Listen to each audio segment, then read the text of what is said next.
Good evening, everyone. I would like to welcome the members of council, staff, and members of the public to our January 15th, 2024 council meeting and call this meeting to order. Now, before we start, and I know it's not on the agenda, I'd like to ask Chief Cousins if you wouldn't mind coming forward to the pendulum just for a moment, please. And what I'm going to do is the members of the fire management are here tonight. Now, Councillor O'Hara is sick, but we have Councillor Hyatt, and the Deputy Mayor also sits on that. But I'm going to ask the Deputy Mayor just to say a few words, and then I'll ask you to go down. Great, thank you, Your Worship. It's my pleasure to introduce our new fire chief, Rick Cousins. We went through a process, an internal hiring process, and Rick was one of the candidates. We had two excellent candidates that stepped forward from our department, and we had a joint committee with Deputy Mayor Krall from Enniskillen, the clerk from Enniskillen, Duncan McTavish, myself, and Mandy. No, Rick Charlebois. I have to think who was there. And we went through the process. It was a very good interview process, and we're very excited to welcome our new fire chief, Mr. Rick Cousins. Thank you.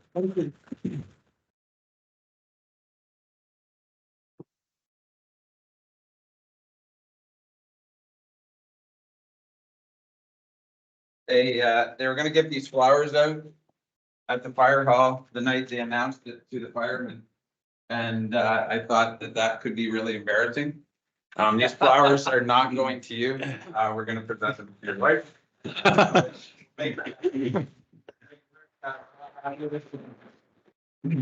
just want to congratulate you and welcome. And I know they're going to eventually give you a proper uniform too. So 7 weeks. Joel, do you want to get a little closer so we can get a picture, please? Sure. All right, I'm just going to take it. Just so cover it.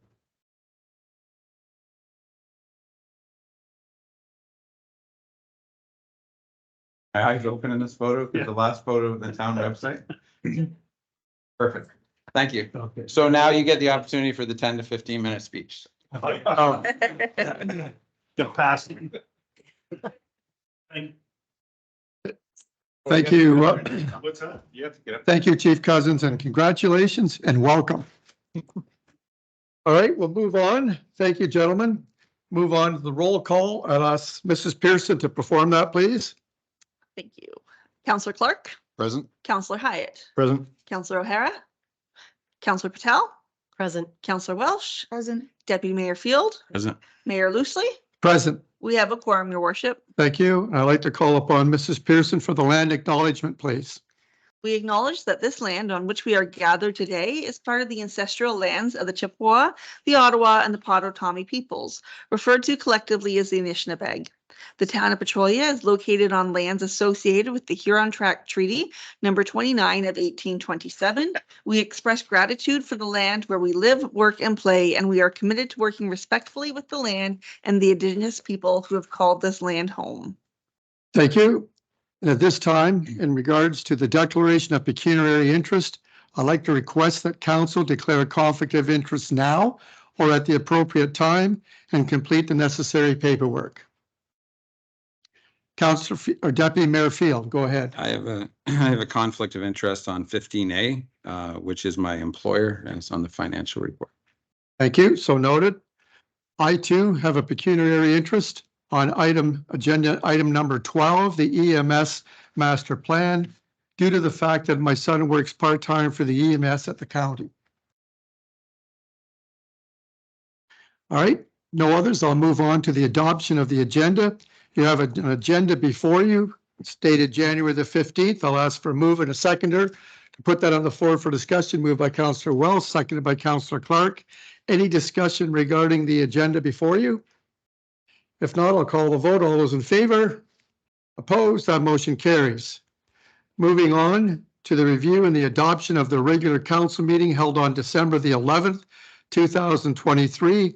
I'll ask for a mover and a seconder to put that motion on. And your worship, actually, we do have one correction to the minutes of the regular council, December 11th. Councillor Welsh was not in attendance and the error is regretted.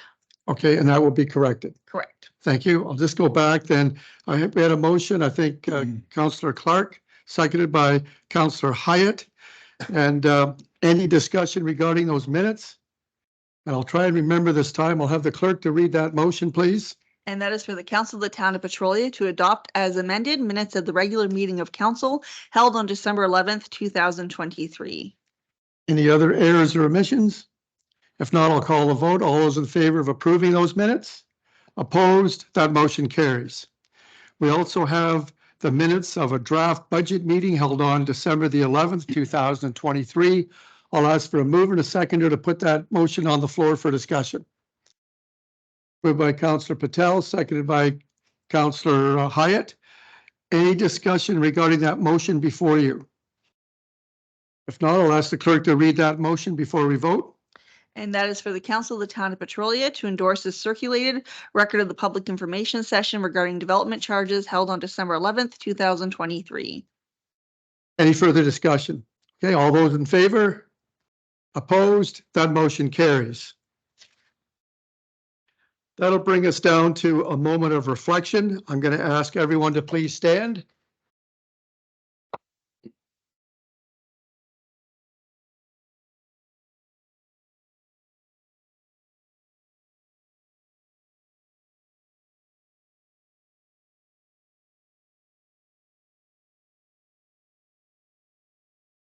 Thank you. Please be seated.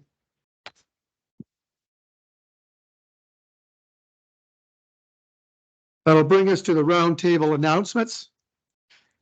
And we rotate this, but first on my schedule tonight is Councillor Patel. Thank you, Your Worship. Nothing at this time. Okay, thank you. Councillor O'Hara's not here. We'll go to Councillor Welsh, please. Just that I was really pleased to see that we have a lot of new downtown businesses opening. So that'll be nice to see those empty storefronts filled up. And that the Petrolia Heritage Open House is Saturday, February the 17th from 11 till 4 right here in this building. Thank you, Councillor Welsh. We'll go to Deputy Mayor Field, please. Yeah, thank you, Your Worship. I attended for every occasion, the grand opening along with the mayor. And it is nice to see these businesses. I think we have another one coming up shortly. It's nice to see new businesses coming to town. That's it. It certainly is. Thank you, Deputy Mayor Field. We'll go to Councillor Clark.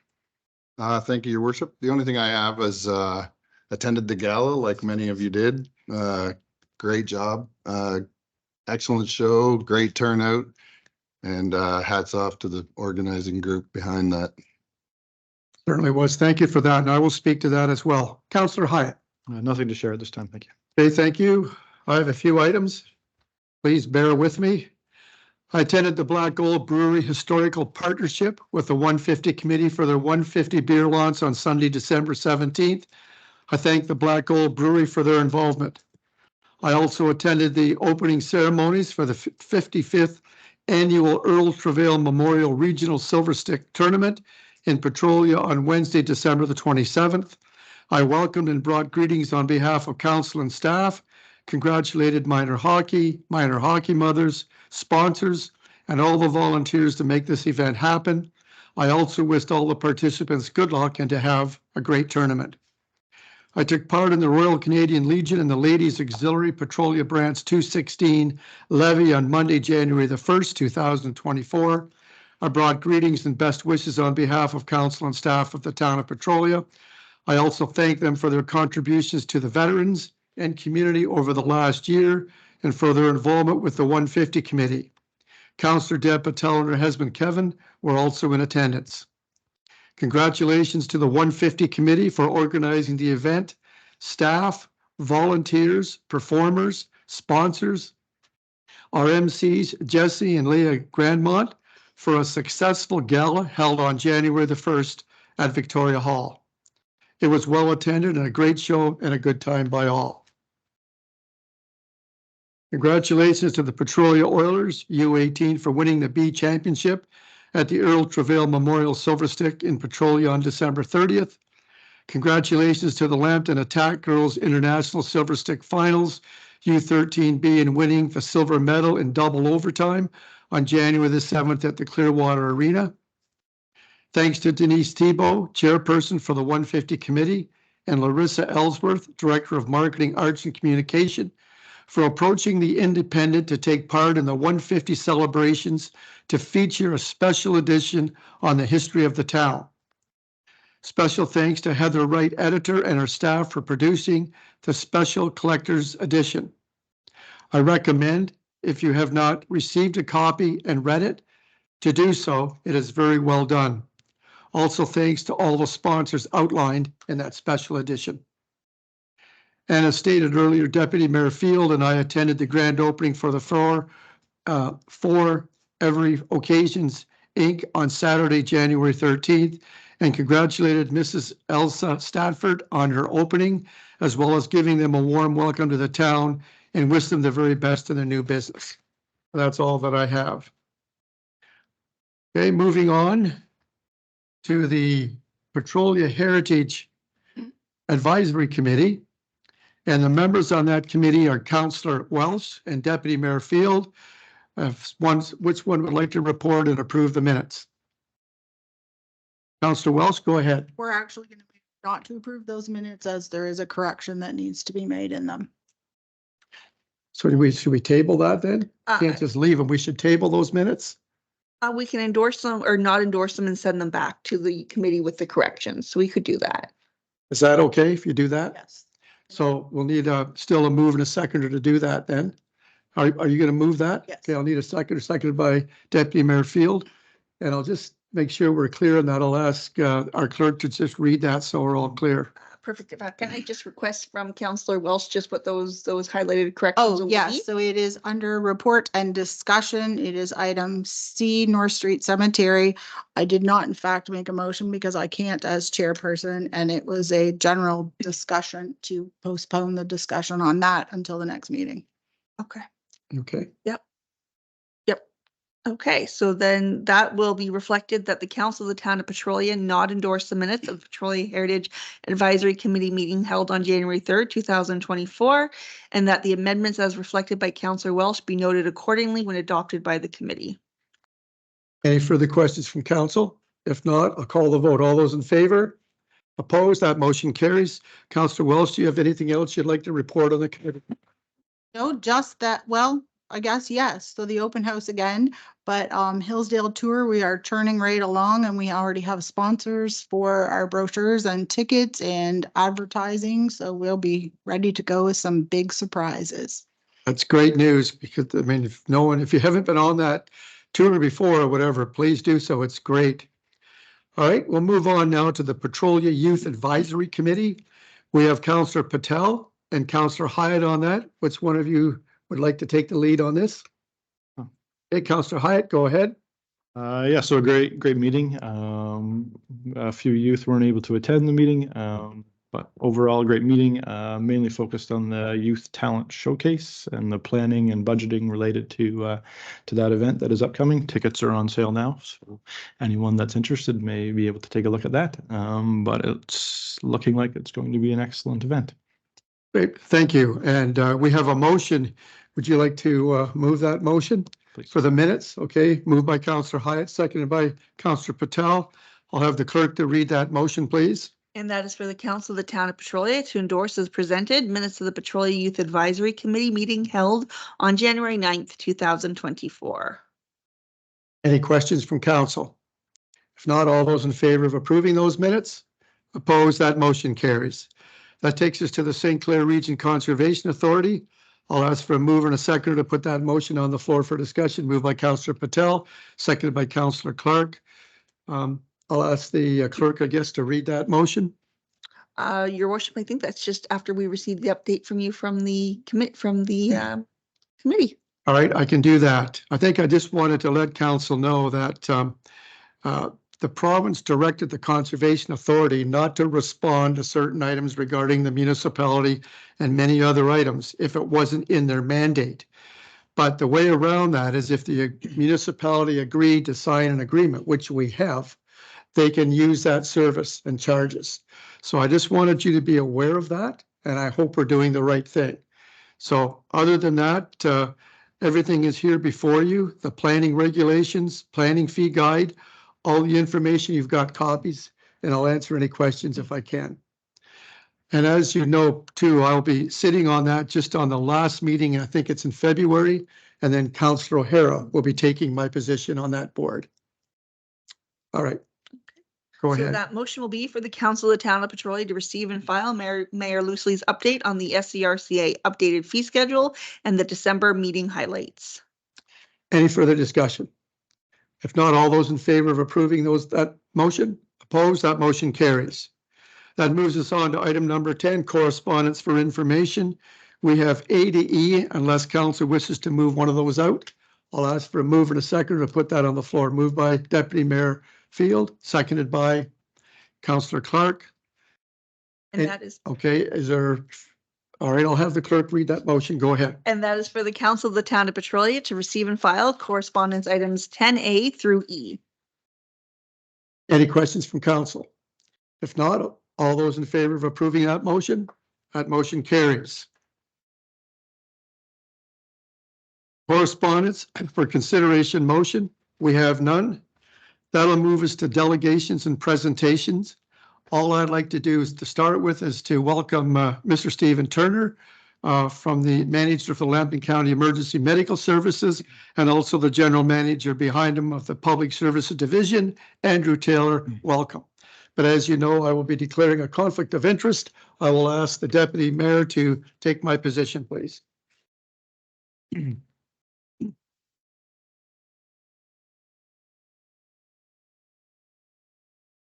Thank you, Mayor Loosely, and welcome. If you want to come forward. Thank you. Mayor Fields, I'll do a quick introduction. Just want to let this group know that recent reports to County Council has informed a business case to modernize the county's land ambulance service delivery model. And Lambton County Council accepted the EMS Master Plan report and recommendations at its meeting on November 29th, and further instructed staff to circulate the presentation and allow all the lower tier municipalities to provide input and feedback by January 31st. So our new EMS Master Plan highlights several key areas that are going to serve to strengthen and mitigate the impacts of the future pressures that we see on our service delivery with respect to increasing call volumes due to our aging population and the growth we anticipate. So thank you for the opportunity to present this new master plan to you today. And our senior EMS leader, Mr. Steve Turner, will take you through the presentation. Thank you. Thank you, Andrew. And thank you all for the opportunity. Good evening, Deputy Mayor and members of council. My name is Stephen Turner, and I'm the manager of Lambton Emergency Medical Services. It's my pleasure to present our master plan, proposing our path forward for the next 5 years. Next slide, please. Lambton EMS continues to meet its service commitments. However, response times, workload have been increasing, as noticed by staff, public, and councils. In response, staff embarked on an update to our service master plan with the intent to look back on past performance, spot trends, model future demand, and identify opportunities for improvement. These opportunities include workload, response times, efficiency, and staff wellness. Next slide, please.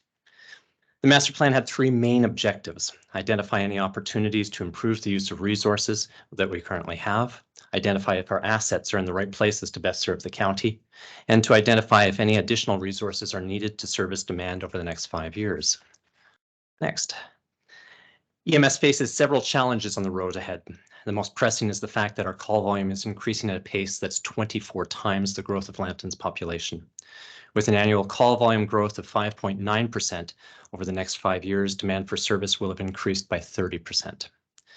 The lower gray line on this graph demonstrates what our call volume would be if service demand was directly proportional to population growth, but the dark blue line represents the projected future call demand. Next slide. Ambulance service demand is primarily driven by the medical needs of an aging population. At present, those over age 65 account for more than half of our call volume. However, they represent only 25% of our population. Next. This trend is only going to accelerate in the years ahead. The graph on the left demonstrates Lambton County population pyramid. The dark blue bars represent the proportion of the population in each 5-year cohort. The light blue bars represent the proportion of the EMS patient population in each of those 5-year bands. As an example, Lambton County's cohort of 80 to 84-year-olds account for 3% of our population, but they account for almost 10% of our call volume. As the group of residents over age 65 continues to grow, this will accelerate the rate of growth of increase of our call volume. Next. Added to the pressures of an aging population are those of an increasingly marginalized population. Between 2021 and 2022, Lambton EMS saw a doubling of calls for service for people who were underhoused or homeless. Our services responded to a growing number of calls for mental health concerns and overdoses, but the challenges are ones that are disproportionately experienced by those who do not have secure shelter. Our service will need to develop new strategies to respond compassionately and effectively to these members of our community. Next, please. Our main key performance indicator is the 90th percentile response time. Our 90th percentile response time for Lambton County as a whole is 13 minutes. But when we drill down and look at the trends on a community by community basis, the results are much more variable, ranging from 8 minutes in some communities to upwards of 27 minutes in others. The master plan aims to address these disparities. Next. Unit hour utilization is another one of our key performance indicators. It's the percentage of all service hours that an ambulance is on task. Operators must ensure that there's sufficient capacity to respond to calls while not overworking our crews. The industry standard is generally accepted at between 30 to 40%. In these 4 graphs, you can see that 3 stations will approach and exceed the 35% threshold within the next 5 years, and a 4th will follow shortly after that. This is the basis for our recommendations to add 3 additional ambulances to service peak demand hours over the next 5-year horizon of the master plan. Next. It's possible to predict the frequency of occurrences where we won't have any ambulances to send when somebody calls 911. This is called code black. In 2022, that happened 36 times. However, with the current service levels, if they remain unchanged, with the projected growth in call volume by 2028, this will grow to 200 times per year. The orange line in the graph demonstrates with the recommended addition of resources, we can hold the code black frequency and unit hour utilization at roughly around the same level as it is now. Next, please. Another strategy to improve efficiency is to evaluate how and when we move our fleet. These graphs represent the movement of our fleet to provide balanced coverage in other areas when those stations are sent on calls. In some cases, this movement is beneficial and can help reduce response times, but in other circumstances, it can actually worsen response times. We undertook a detailed analysis of these movements and found ways to reduce standbys by over 20%, and we anticipate this will help improve response times to the rural areas of the county, reduce wear and tear on our fleet and staff, and provide a cost savings in the neighborhood of around $50,000 a year in fuel consumption. Next. This is a heat map of potentially life-threatening calls over the past 5 years. Lighter dots represent faster response times, darker dots are longer response times. The larger the dot, the more frequently calls occurred in that location. So large dark dots are ones that are areas of concern to us. Next, please. Looking closer, in Sarnia East, there's a large volume of calls that experience longer response times. The Brights Grove station is not well positioned to service these calls, and it has delayed access to the 402. There's a service gap in Plimpton, Wyoming, especially along the lakeshore, where population growth is occurring. There's a concentration of calls in Kettle and Stony Point. Response times to the First Nation can be delayed on occasion if Forest or Thedford are assigned on other calls or standbys. Port Franks shows a note of calls with longer response times, and the Pinery has a large number of calls with very prolonged response times. Thedford and Watford both have stations within the community, but both response times are prolonged within those areas as these crews are often on standby assignments in other areas. And while the southeast region of the county is less densely populated, response times to the area can be upwards of 30 minutes, owing to Brigden and Watford being frequently assigned to standbys in other communities. The analysis of response times, current and future service demands, population growth, and geography have led us to the following proposed changes. adding 36 hours of service, which will provide 3 ambulances operating 12 hours a day to address the peak hours of demand. Relocating Brights Grove, Grand Bend, and Thetford to provide better response coverage arcs. Constructing new stations, including a headquarters in Sarnia East and new posts in the Kamlaki area and near the Pinery. And reallocating daytime Thetford service hours to Forest. The nighttime service hours from Thetford can then be placed where they're most needed, either in Sarnia or in the southeast, once we've analyzed the data following the changes we implemented in the first 3 years. As proposed, the number of stations operated by Lambton EMS will not change, but 3 are recommended for relocation. And this is what the stations would look like as mapped. Next. Brights Grove, the proposed relocation of the station to Sarnia East provides improved coverage to Sarnia, the 402, and expands response coverage arcs and maintains good response times to Brights Grove while better leveraging the tiered response agreement with Sarnia Fire Rescue Services. The construction of a headquarters will allow us to bring operations, administration, training, and logistics under the same roof. Next, please. Lambton EMS does not currently have any assets positioned in Plimpton, Wyoming, but we're seeing service demand growth and slower response times along the lakeshore. Positioning an ambulance in the Kamlaki area helps to fill service area gaps while providing backup coverage for Sarnia and Forest stations. Next, please. Grand Bend is currently located in the upper corner of Lambton County and provides very limited service to areas outside of that community. In fact, its utilization is 8%, and it's not often moved to provide standby coverage elsewhere. So relocating this closer to the Pinery area addresses another service gap at the park and Port Franks while maintaining coverage to Grand Bend within 10 minutes. And this relocation allows the reallocation of Thetford service hours, as the new location would be able to provide coverage to that area within 10 minutes as well. So reallocating Thetford's hours can be done without compromising response to the community. This is the next slide, sorry. The Thetford ambulance responds to about 1.2 calls every 24 hours, and it's frequently sent to Forest for standby coverage, resulting in it being out of community more than 40% of the time. By moving the daytime hours to Forest, we get to reduce fleet movement and get it to where they're most often responding. And we then maintain that response coverage from both the Pinery and from Forest stations. This will also allow the opportunity to use those 12 hours at nighttime currently allocated within a very low utilization timeframe. Next slide, please. Currently, there's 10 ambulances staffed on a 24-hour basis, with 1 ambulance staffed for 12-hour daytime hours, providing Lambton with 11 ambulances during peak demand. Sarnia accounts for about 64% of the calls for service, but only has about 32% of the EMS resources positioned within the city. So that results in a significant draw into Sarnia from the rest of the county. The proposed enhancements and relocations will allow for 15 ambulances on duty during peak hours, with 47% of peak hour service located within Sarnia, which will significantly reduce the draw from county stations into the city. Next slide, please.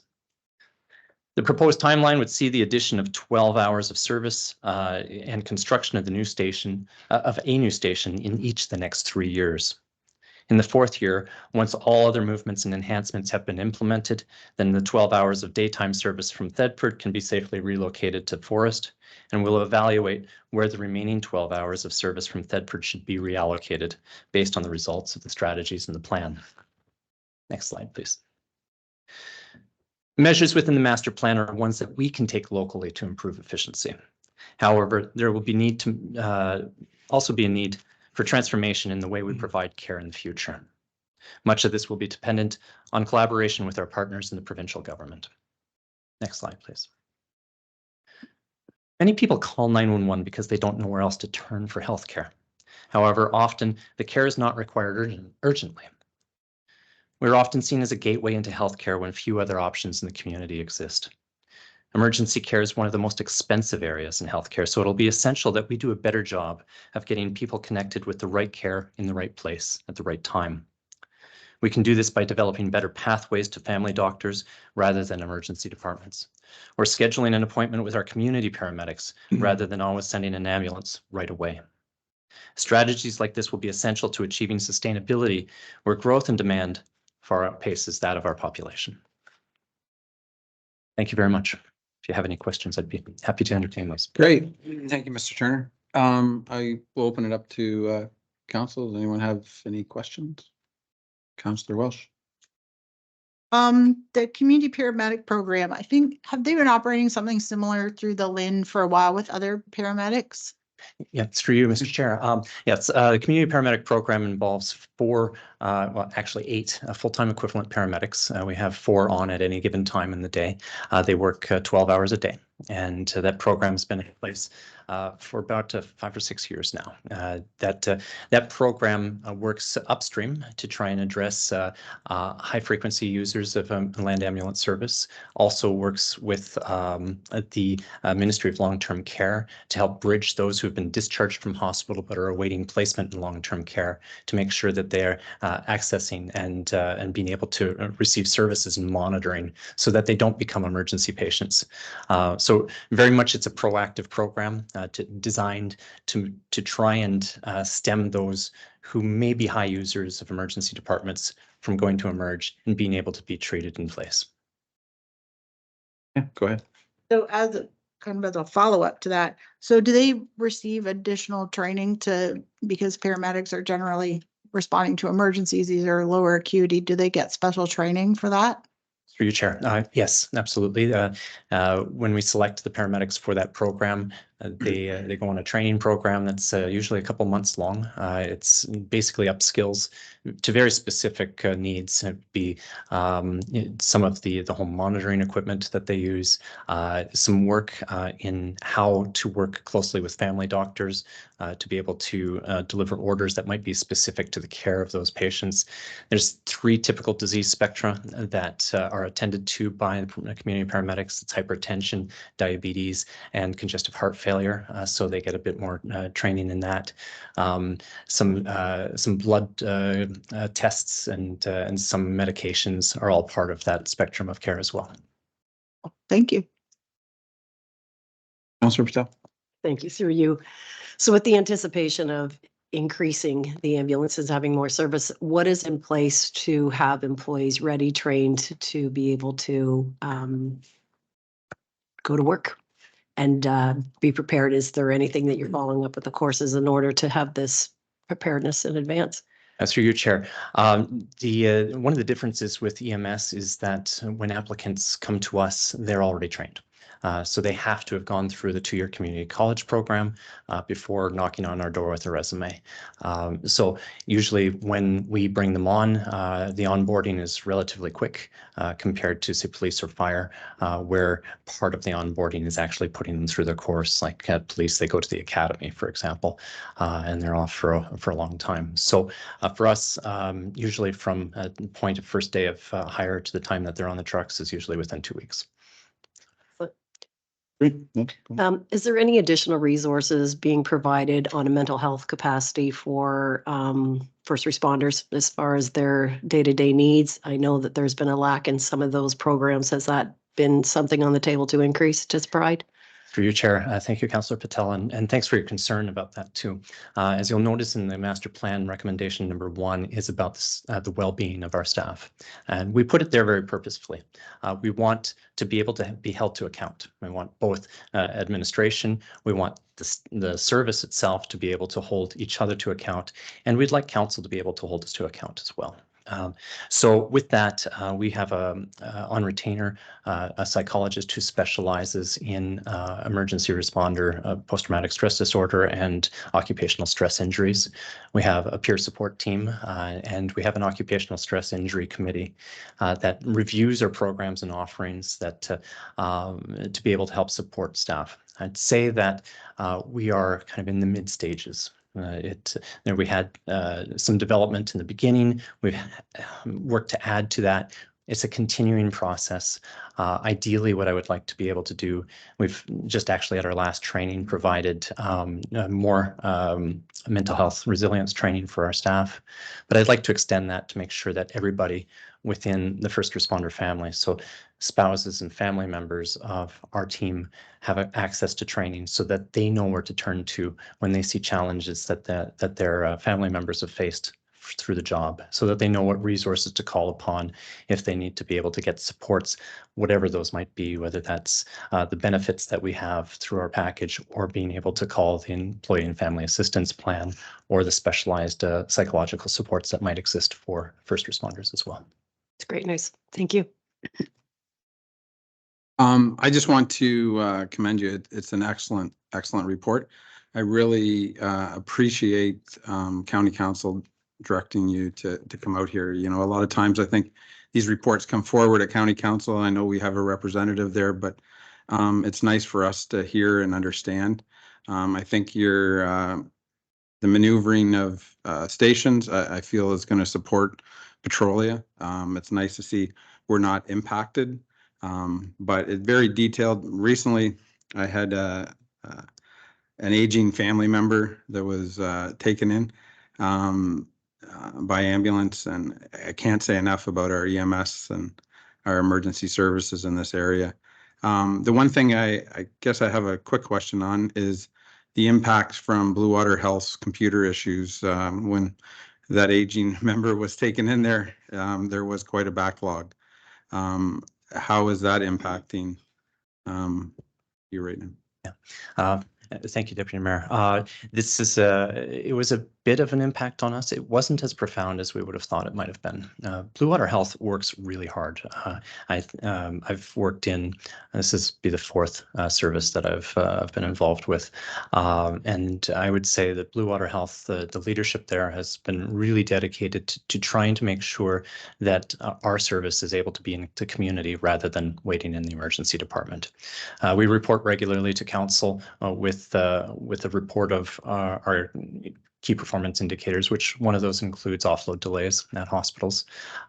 They are increasing. The pressures continue to increase on even the most organized systems. The data outage had some impact, like I said, but not so much as we would have anticipated. Also, to your points earlier, with respect to the coverage in Petrolia, we have 3 areas of concentration within the county, Petrolia, Forest, and Sarnia, that when we're low on resources, we try to center our resources in those 3 communities because they are good jump off points to anywhere else in the county. So that's one of the reasons when you look at Petrolia's response times in the 90th percentile, they're actually incredibly low. That's 9 minutes, which is comparable to what you might see in Sarnia. So I think Petrolia is well positioned. There's about 1,100 calls a year in the town itself, but the crews do about 1,700 calls. So about 600 of the calls are out of community as well. Great. Anyone else? Thank you very much for your presentation. Thank you for coming tonight, and we'll give you the opportunity to leave if you want, and not have to stay through the rest of it. But thank you for the opportunity. We really appreciate it. Great. Thank you.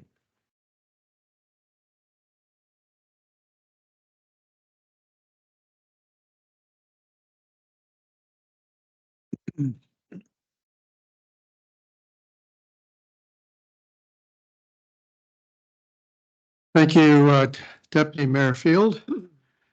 All right, moving on in the agenda.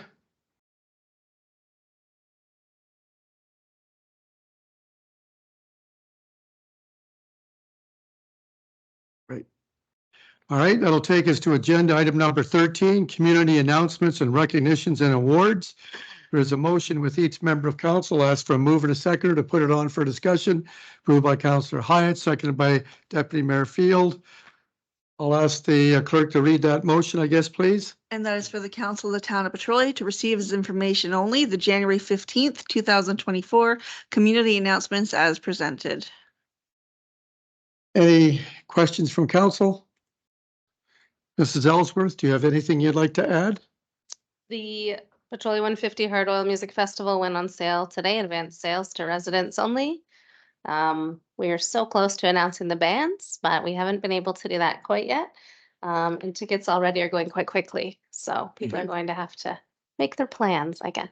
Good news. Thank you, Mrs. Ellsworth. Okay, if there's nothing else, I'll call the vote. All those in favor of that motion? Opposed? That motion carries. That'll bring us to the first opportunity for the public to address council. I'll ask Mrs. Pearson, do we have anyone registered? None registered. Okay, thank you. I'll ask those present, if there's anyone wishing to address council at this time, to come forward.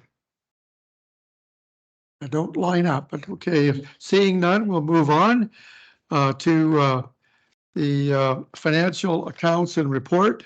And we do have the declared conflict from Councillor or Deputy Mayor Field on this. Okay, so noted. So Deputy Mayor Field, you'll either move back or move downstairs, please. All right. I'll ask for a move and a seconder to put that motion on the floor. Moved by Councillor Wells, seconded by Councillor Clark. I'll ask the clerk to read that motion. And that is for the Council of Town of Petrolia to receive and file a circulated update on the finance account listing before council this evening. Thank you. And Councillor O'Hara is not present. I'll just move on to Mrs. Strand, or Deputy Treasurer. Do you have anything you'd like to add on the account? Okay, thank you.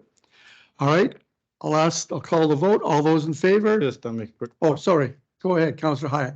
Is there any benefit in like pulling apart this the conflict of interest that Deputy Mayor Field and have that in like, you know, a one line item? And then he could be involved in 99% of the other discussion related to this topic. I think from where I said, I'm going to ask council you to declare every single time for every single item. So then it's clear and there's no, and it also protects the councillor too. If they're ever challenged that he didn't declare. I'm just saying have a report with the specific ones that he declares conflict of interest with. So his employer is one of the line items, but the other, say 300 entries, he has no conflict of interest. So would there be any benefit in him being involved in that discussion?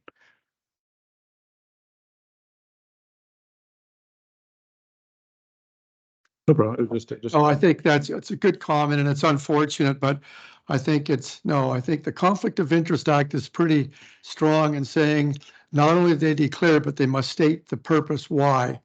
And I don't think you can use any blanket coverage to ever do that. So that's unfortunate, but and I'm the same way. I'm stuck at the county with the conflict every time they get into EMS. So, all right. I'll call the vote. All those in favor of that motion? Opposed? That motion is carried. And Councillor Fields, so noted, back in his seat. We'll move on to reports. And this is in regards to the finance. It's a report from Mr. Rick Charlebois, CAO Treasurer, regarding the Town of Petrolia budget 2024. I'll ask for a move and a seconder to put that on the floor for discussion. Moved by Councillor Wells, seconded by Councillor Clark. I guess I'll ask the clerk to read that motion, then I want to speak to that. Certainly, Your Worship. And so the motion that will be voted upon is for the Council of Town of Petrolia to accept the report of the CAO Treasurer dated the 15th of January, 2024, and that the 2024 budget be approved as presented this evening. For Mr. Strand, if you'd like to come forward, please. I don't really have anything further to add. I think Rick's briefing note pretty much sums it all up. So unless anyone has any questions, thank you. Okay. While they're thinking of questions, I just want to state, I am very pleased with Mr. Charlebois and all the staff, the team, for coming in at a 1.5% increase at a time when inflation, everything is going up, and a 3% for the water and our water pollution control plant is great news. The other thing is for those present, I think to be aware of, even though it's a 1.5%, we're still spending 7.5 million gross on capital work this year, which is terrific. And we've also got 7.1 million in reserves, which is great news for a small town. All right, I'll open it up for any questions for Mr. Strand, our Deputy Treasurer. Go ahead, Councillor Hyatt. Maybe just a general question, but through you, just wondering if there's a better model for forecasting, water revenue. Like here we have, before we were looking at putting $160,000 in reserves. Now we're up to $200,000, so like $40,000 difference, which is almost equal to what we're increasing water rates by. So I'm just wondering if there's a better model forward so that, when we're looking at this information, say in September or what, or approving the fee schedule, whether or not we can get more accurate information at that point. Strand, can you speak to that?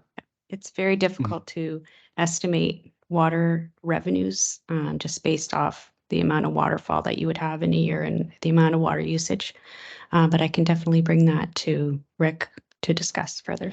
It is a tough one, but also council needs to be aware we're into a $16 million extension on the water line. So we're going to need all the reserve we can get on water to help pay for that without having to go to the taxpayers. Now, of that, remember, almost 12 million was coming from the federal government and the province to help offset that. Now, that's a good point, and it does it depends on the water, how much rain, and we did get a lot of water rain this year. So maybe people weren't watering the lawns like they usually do, so that has an impact. But it's a good point.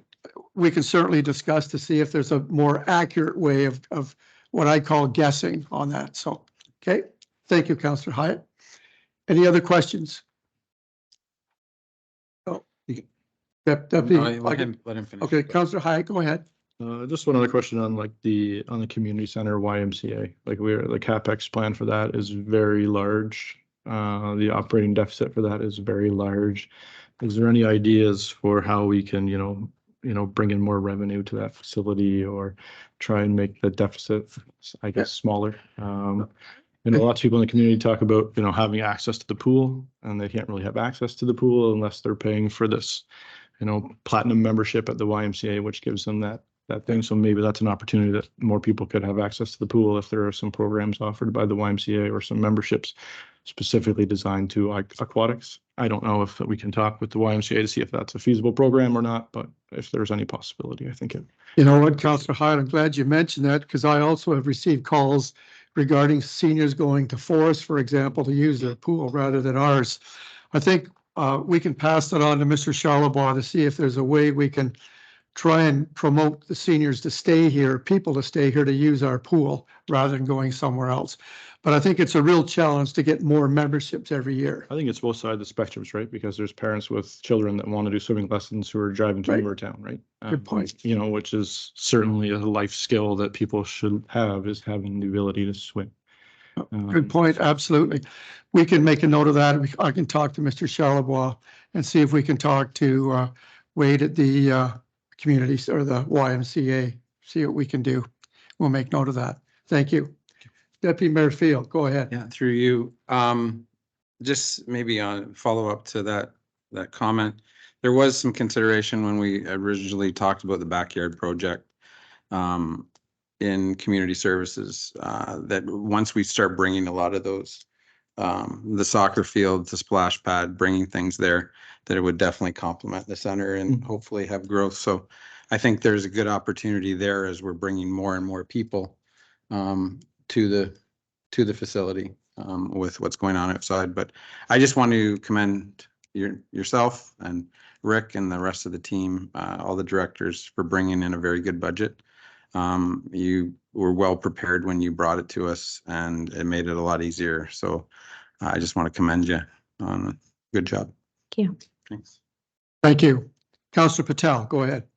Through you, Your Worship. So just as a note of the different suggestions that have been brought forth, I know that on a regular basis, I am approached, probably because of my youth advisory committee, to offer more things for kids from 14 to 18. And I know that that's definitely a goal for all of us. And as we do the beautiful expansion at the YMCA, it certainly speaks to a lot of the community, but not necessarily that particular age group.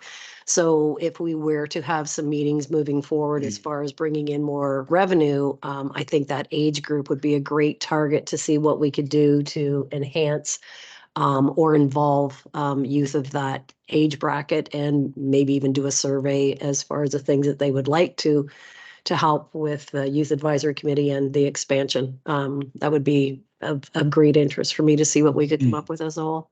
I think that's something too. Mrs. Bullock can look at that through Parks and Recreation to see if there's ways we can maybe take that age group to find more programs for them to do. Okay, thank you. Any other questions from council? Thank you, Mrs. Strand. Thank you. Okay, I'll call the vote. All those in favor of that motion? Opposed? That motion carries. Thank you. That'll bring us now to the 3 taxation bylaws.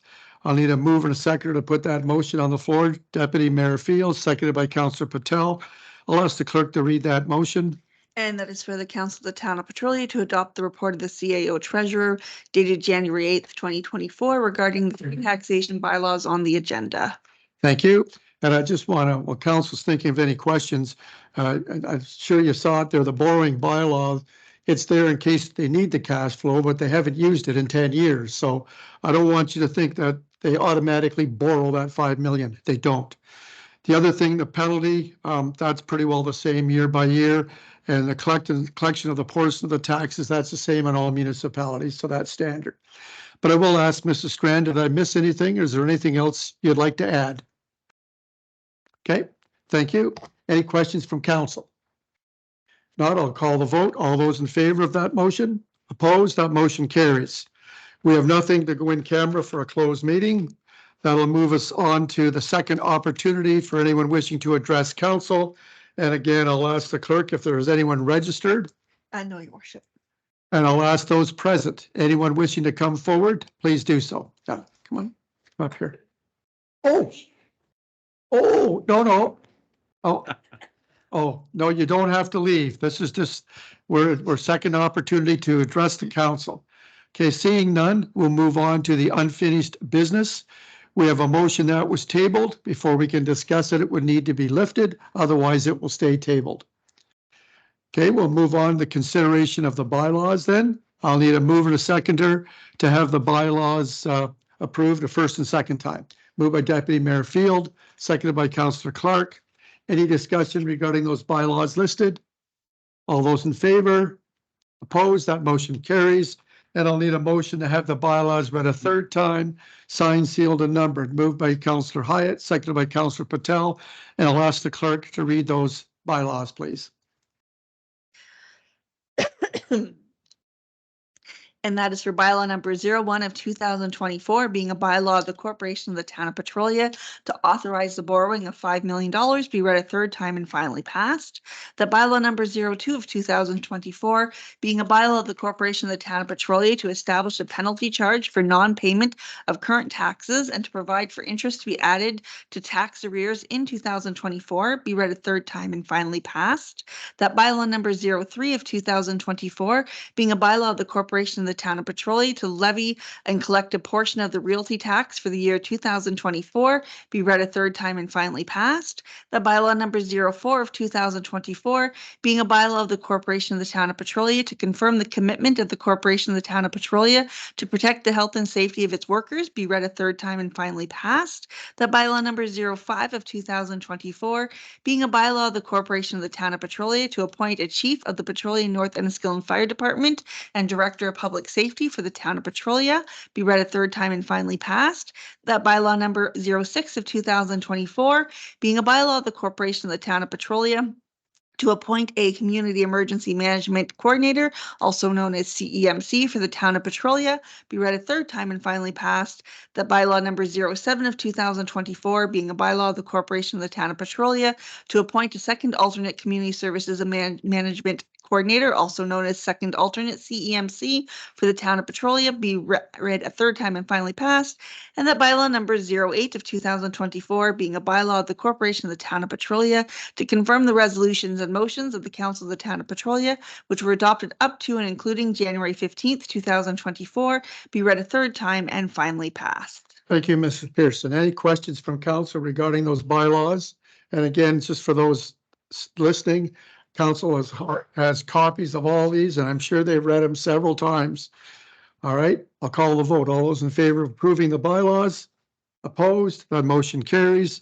And a motion to adjourn would be in order, please. Moved by Councillor Clark, seconded by Deputy Mayor Field. And I'll ask the clerk to read that motion, please. That would be for the Council of the Town of Petrolia to adjourn the January 14th, 2024 meeting to the next regular scheduled meeting of council to be held on Monday, February 5th, 2024, or to call the chair. All those in favor? Opposed? That motion carries. And I thank council. This is certainly much shorter than our last meeting. Thank you.